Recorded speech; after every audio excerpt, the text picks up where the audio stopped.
Sleep is so important. We need it to live. And when we can't sleep, we're desperate for help.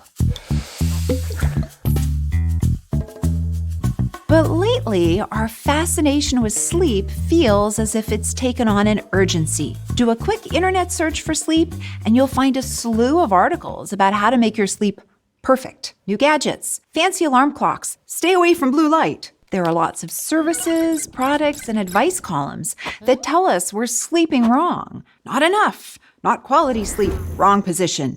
Even worse, you might find scary messaging claiming that if you're not sleeping right, your life is going to be shorter. You're going to get all kinds of diseases. One of the biggest worries we have about our sleep is that we're not getting enough, and that anything less than 7 hours a night means that we're doomed to bad health. Everything from high blood pressure to Alzheimer's disease. But there are two flaws with this kind of messaging. The first flaw is that it's not completely accurate. 7 to 8 hours of sleep, while recommended for adults, is just an average. And while messages have to be simplified for health communication to the public, sometimes important nuances get lost. So yes, it's true that not getting enough sleep in the long term is associated with health problems like cardiovascular disease, diabetes, and depression. But fixating solely on 7 to 8 hours ignores the fact that there's a range of sleep that people need.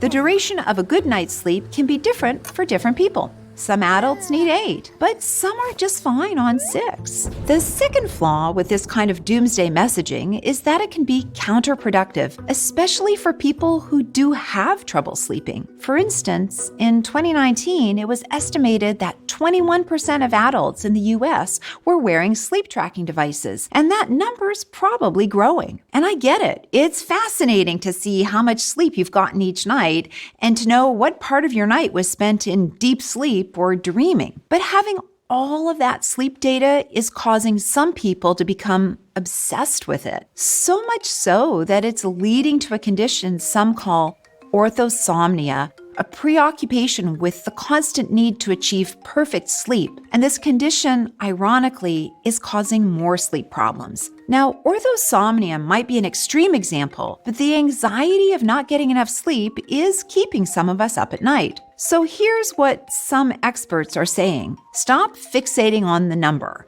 because that can lead to unrealistic expectations of sleep. According to Dr. Colleen Carney, a psychologist and the head of the Ryerson University Sleep Lab, the basic questions you should ask yourself are, do I feel reasonably well rested during the day? Do I generally sleep through the night without disturbances? Or if I wake, do I fall back asleep easily? Can I stay awake through the day without involuntarily falling asleep? If your answers are yes to all three, you probably don't need to worry about your sleep. And if you're struggling with your sleep, instead of buying expensive blue light filters or fancy sleep trackers, try talking with your doctor to make sure there aren't any medical conditions that need to be explored first. Then, try evidence-based recommendations laid out by the American Academy of Sleep Medicine. What's really cool is that there's a highly effective therapy called Cognitive Behavioral Therapy for Insomnia, or CBTI. It doesn't have any medications involved,